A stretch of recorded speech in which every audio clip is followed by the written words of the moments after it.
Ce programme est financé par les amis et partenaires du ministère de Joyce Meyer. Laissez-moi juste vous demander, est-ce que vous vous parlez? Bien sûr que vous le faites. Nos pensées sont vraiment nous en train de nous parler. Nous nous parlons à propos de comment nous ressentons certaines choses, comment nous voyons les choses, ce que nous ne voulons pas voir arriver. Mais je veux vous demander spécifiquement, comment vous parlez-vous à propos de vous-même? Je pense que beaucoup de gens ne s'aiment pas vraiment beaucoup et ils ont vraiment une opinion déplorable d'eux-mêmes. Il semble que les gens ont soit une trop haute estime d'eux-mêmes et ils pensent qu'ils sont meilleurs que tout le reste des gens et qu'ils ont toujours raison, soit ils ont une mauvaise opinion d'eux-mêmes et ils pensent qu'ils ne peuvent rien faire comme il faut, qu'ils ne savent rien et ont une mauvaise opinion d'eux-mêmes. Et vraiment, nous devons nous voir en Christ. Nous avons tous des fautes et s'il n'y avait pas la miséricorde de Dieu, nous ne pourrions jamais avoir le pardon pour ses faiblesses et ses échecs et les péchés que nous commettons, mais on a aussi des points forts. Et Dieu veut que nous prenions ces points forts qu'il nous a donnés, les talents qu'il nous a donnés, les capacités et les talents qu'il nous a donnés, et il veut que nous soyons les meilleures personnes que nous puissions être. Je veux que vous commenciez à penser à combien Dieu vous aime et comment il a juste préparé un bon plan pour votre vie et que, même si vous n'aimez pas ce qui arrive dans votre vie maintenant, Dieu dit qu'il a un bon avenir préparé pour vous. Quand vous faites des erreurs, n'ayez pas l'attitude « tout ce que je fais est quelque chose de mauvais ». Ce n'est pas vrai. Vous faites beaucoup de choses qui sont bonnes et beaucoup de choses qui sont justes. Et en fait, je pense que tous ceux qui regardent maintenant, il y a une très grande probabilité que vous faites beaucoup plus le bien que le mal. Mais si vous vous concentrez juste sur les mauvaises choses, alors vous allez avoir une très mauvaise opinion de vous-même. Laissez-moi demander de nouveau comment vous parlez-vous de vous-même? Je pense que si vous apprenez à vous parler d'une façon divine à votre propos, alors vous ne serez pas dévasté quand d'autres personnes parlent de vous d'une façon qui est mauvaise ou blessante.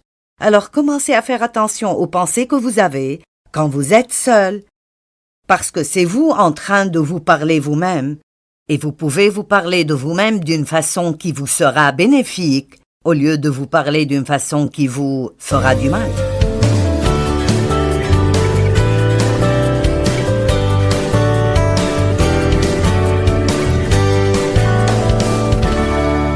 Nous faisons une série appelée « Siégez, levez-vous, marchez et courez ». Et l'idée est que si vous pensez à un bébé, la première chose qu'ils font est d'apprendre comment s'asseoir, et le fait de s'asseoir représente l'entrée dans le repos de Dieu. Le Seigneur Jésus siège à la droite de Dieu. Quand il est monté au ciel, il a siégé, c'est en fait très important. Il a siégé parce qu'il a fini ce qu'il a été envoyé faire, et il est entré dans le repos surnaturel et merveilleux de Dieu. La Bible dit dans Éphésiens 2:6 que nous, vous et moi, sommes aussi assis dans les lieux célestes en Jésus-Christ. Maintenant, ce que cela veut dire est que nous vivons dans deux endroits en même temps.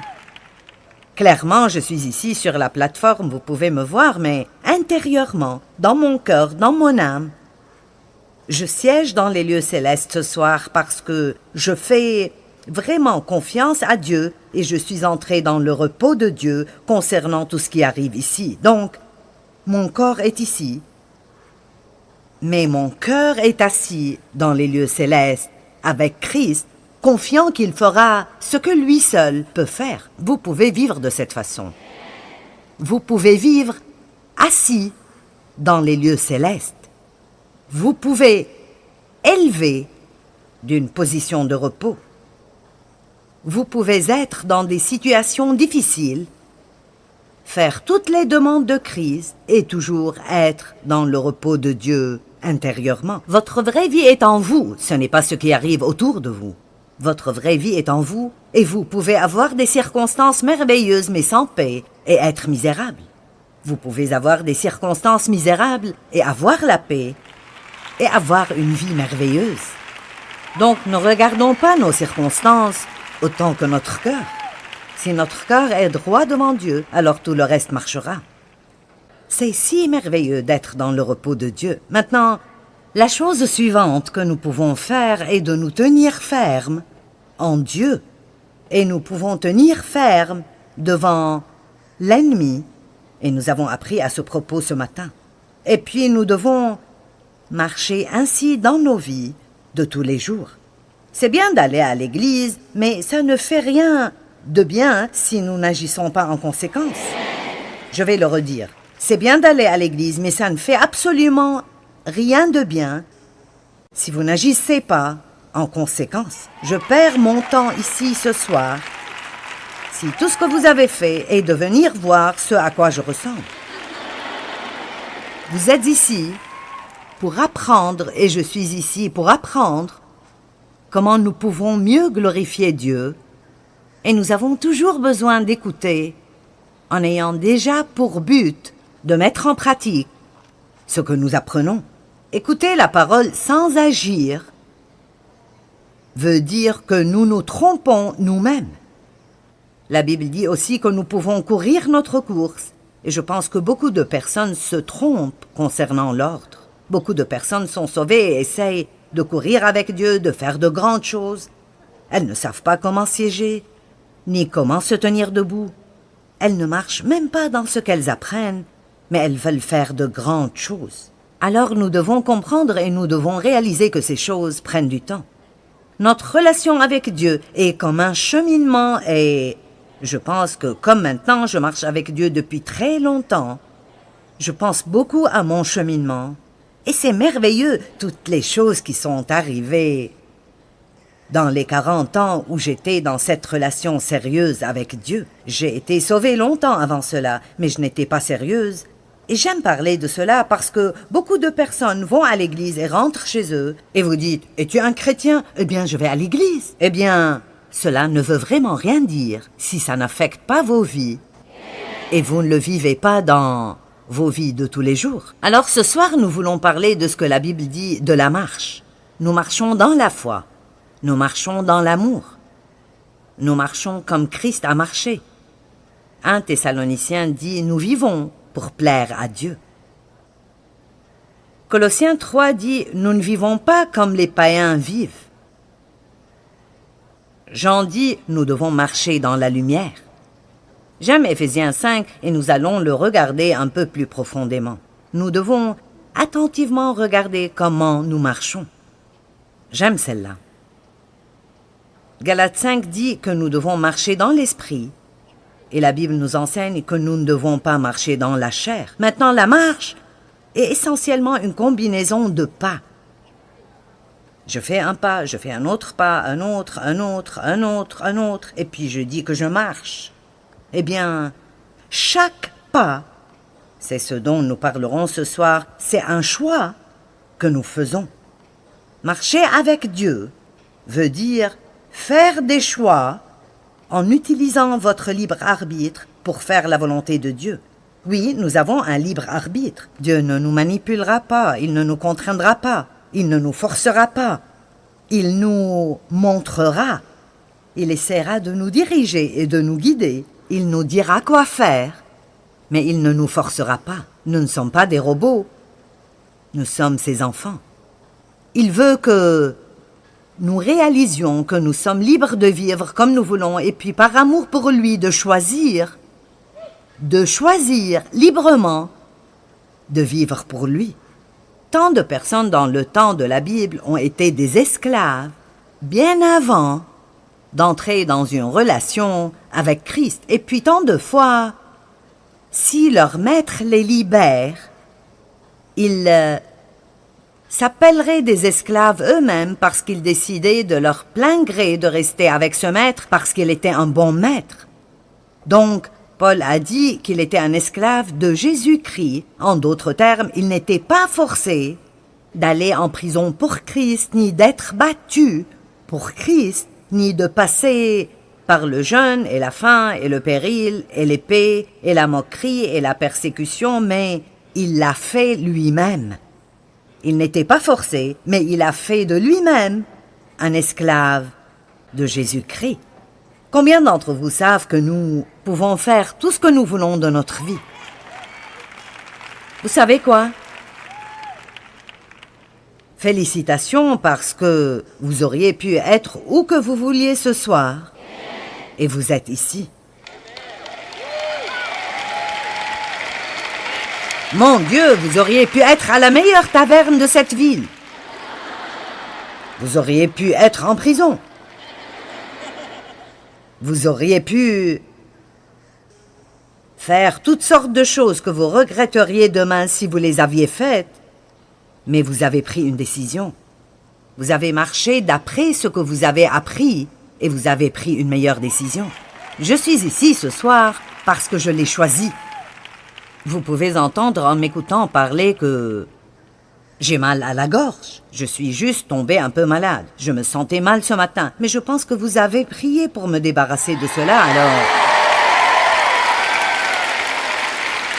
Vous avez fait un choix. Plusieurs d'entre vous ont eu des difficultés. Vous avez eu des choses qui essayaient de vous garder de venir ce soir, mais vous avez pris une décision. Je veux vous montrer ce soir combien de choix nous prenons toute la journée. Nous faisons littéralement des millions de choix dans nos vies et chaque bon choix que nous faisons amène éventuellement un bon résultat.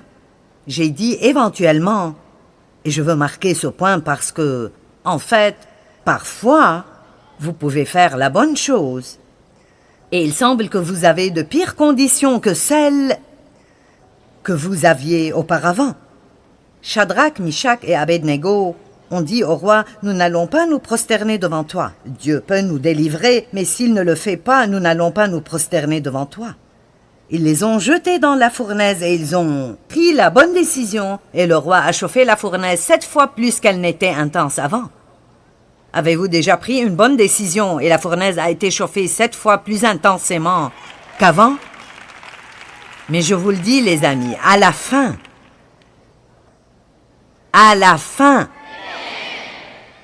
nous allons parler de certaines choses ce soir que je n'avais jamais partagées avant.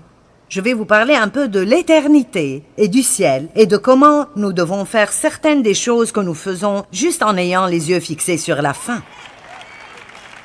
Nous n'avons pas besoin d'être si tournés sur maintenant, si orientés vers ce qui est instantané, que nous devons avoir la gratification immédiate pour toute décision que nous faisons pour être satisfaits. Dans notre société d'aujourd'hui, les gens ne veulent rien attendre du tout. Ils veulent la gratification instantanée, mais ce n'est pas comme ça que Dieu travaille. Et tellement de fois, nous prenons de bonnes décisions et nous devons attendre un moment pour avoir les bons résultats. Parfois, vous prenez de mauvaises décisions et vous attendez un peu pour avoir de mauvais résultats. Parfois, il semble que vous prenez de mauvaises décisions et vous vous en tirez. Parfois, nous regardons d'autres personnes qui ne vivent pas comme ils devraient vivre et vous vous dites « Pourquoi devrais-je prendre ces décisions difficiles? Ils ne font pas ce qu'il faut et ils s'en tirent. » Mais à la fin, allez, à la fin, puis-je vous dire que l'éternité est vraiment très longue? Le temps sans fin ou pas de temps. Dans l'éternité, il n'y a pas de temps. Et vous savez, les premiers chrétiens, ils acceptaient d'être dévorés par des lions simplement parce qu'ils avaient une foi si forte en la vie éternelle et l'éternité. Je veux que vous soyez bénis maintenant, mais plus que je ne veuille que vous soyez bénis maintenant, je veux passer l'éternité avec vous au ciel. Amen. Et j'ai juste ressenti dans mon cœur ces derniers temps, et je pense que j'ai assez enseigné pour faire confiance en ce que Dieu me met à cœur. Je crois que c'est quelque chose dont Dieu veut que je parle aux gens un peu ici et là. Et j'essaierai d'incorporer ceci dans mes messages, parce que je pense que nous devons vraiment réaliser que nous sommes des étrangers qui passent à travers cette vie, et nous ne devons pas trop nous attacher aux choses d'ici. Nous n'avons pas besoin de vivre pour ce qui arrive ici. Nous ne devons pas vendre nos âmes ou même des parties de nos âmes pour la renommée ou la fortune ou pour être célèbres ou pour obtenir une promotion au travail. Nous devons être sûrs que nous faisons attention à comment nous marchons et à ce que nous marchions comme Dieu a marché, que nous marchions dans la foi et dans l'amour et avec Dieu. Et cela veut dire que je prends des décisions toute la journée. C'est plus que juste avoir une église où je peux aller et une liste de choses spirituelles que je fais chaque semaine. La chrétienté est un mode de vie et elle est une marche qu'on doit prendre. Amen.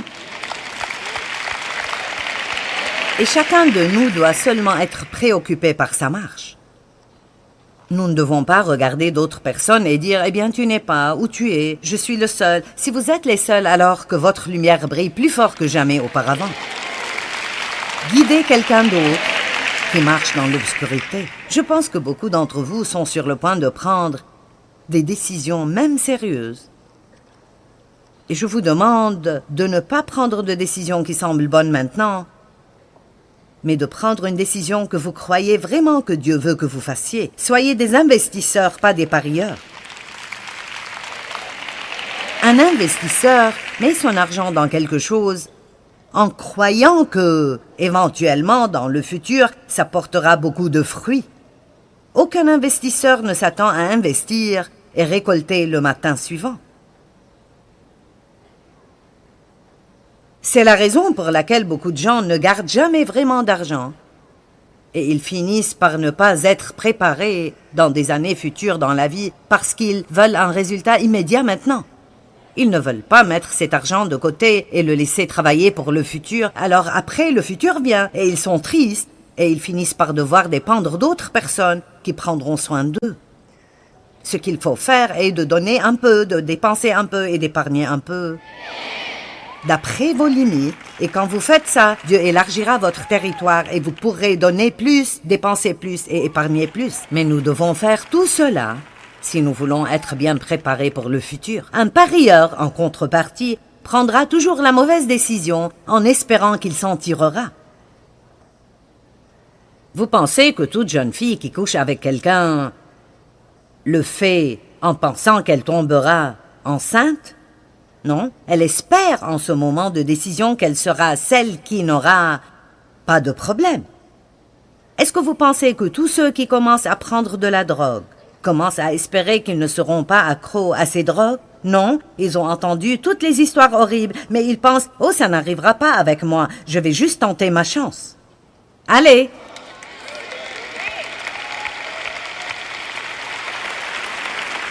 Les gens entrent dans des relations et ils maltraitent d'autres personnes. Ils essayent de contrôler les gens, ils disent du mal d'eux, ils les traitent mal, pensant que cette personne sera toujours dans leur vie. Mais écoutez, le jour viendra où ils diront « Bye bye ». Je ne veux plus être traité comme ceci. Alors je vous demande de vivre maintenant, pour l'avenir. Je vous demande de prendre des décisions maintenant qui vous rendront heureux plus tard. Je ne veux pas être une vieille femme qui n'a rien d'autre que des regrets. Je veux dire merci, Seigneur, parce que tu m'as aidé à prendre de bonnes décisions. Les choix et les décisions sont les résultats du libre arbitre. Possiblement l'un des versets les plus importants est Deutéronome 30, 19. J'ai mis devant vous la vie et la mort, le bien et le mal. Choisissez la vie, afin que vous viviez, vous et votre descendance. Amen.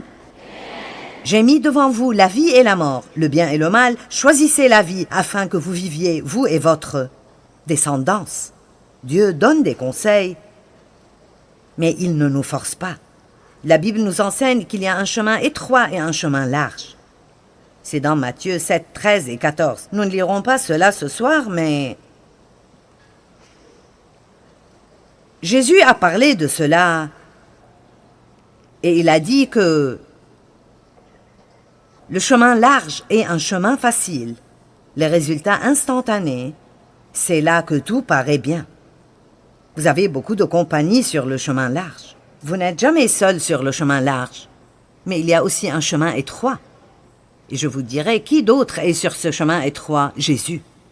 Et si vous voulez marcher avec lui, c'est sur ce chemin que vous devez marcher. Sur ce chemin, il n'y a pas de place pour tous nos bagages de la chair. Il n'y a pas de place pour haïr les gens et être amer et rancunier et en colère parce que je n'ai pas eu un bon commencement. Il n'y a pas de place là pour que je m'apitoie sur moi-même tout le temps et murmure et grogne et me plaigne. Si vous choisissez de vivre sur le chemin étroit, la Bible dit il mène à la vie. Si vous choisissez de vivre sur le chemin large, il mène à la destruction. Soyez un investisseur, pas un parieur. Amen. Maintenant, laissez-moi vous dire de bonnes nouvelles. Eh bien, tout d'abord, ouvrons à l'Apocalypse chapitre 22, verset 12. Oui, dit Jésus, je viens bientôt.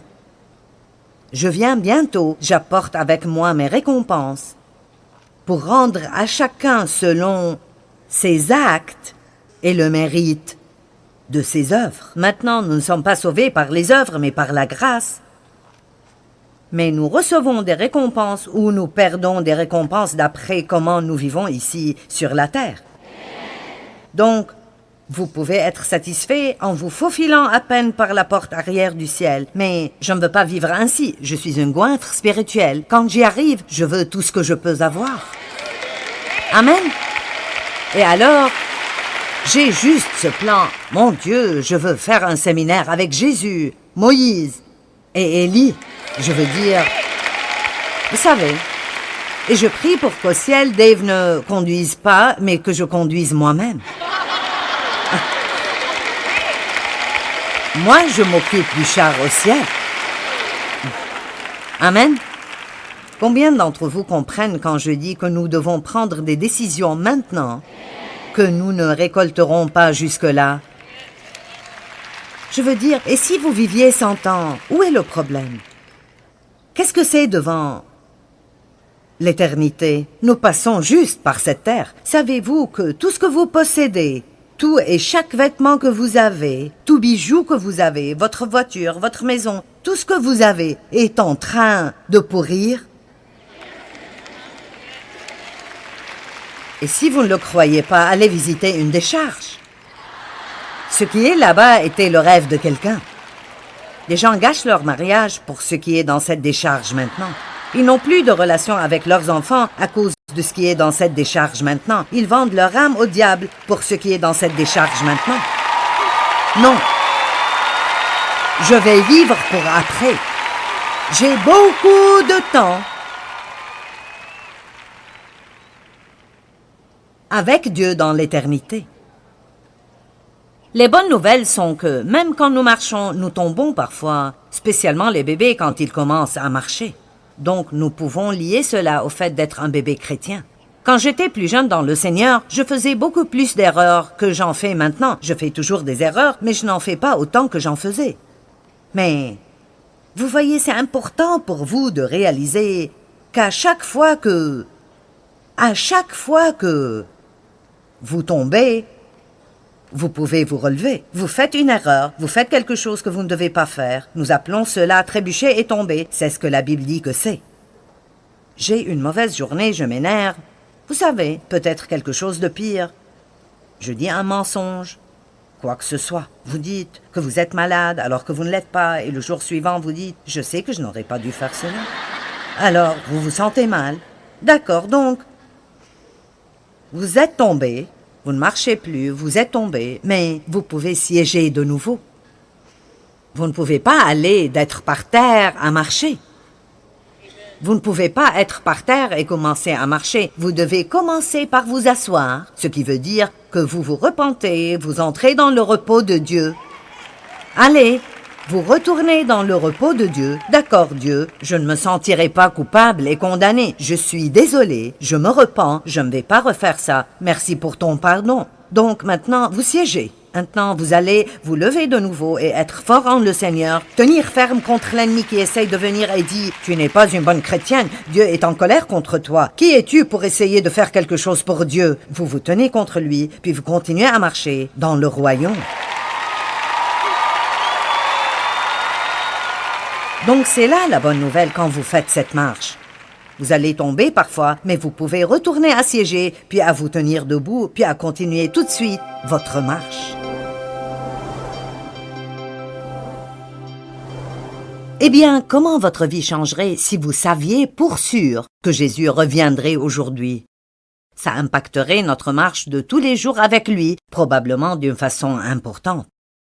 Et je veux vous encourager à vivre comme s'il revenait aujourd'hui et à marcher dans la foi et l'amour et l'obéissance.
khắp phương trời vẫn nhớ tới quê hương. Người về đây thăm làng trù quê mẹ và làng sen quê cha, xúc động bồi hồi người rơi giọt lệ. Thương mái nhà tranh thương đất mẹ nghèo, đi suốt một đời mới được thăm quê hương. Gầm lại tiếng thôi mẹ ngồi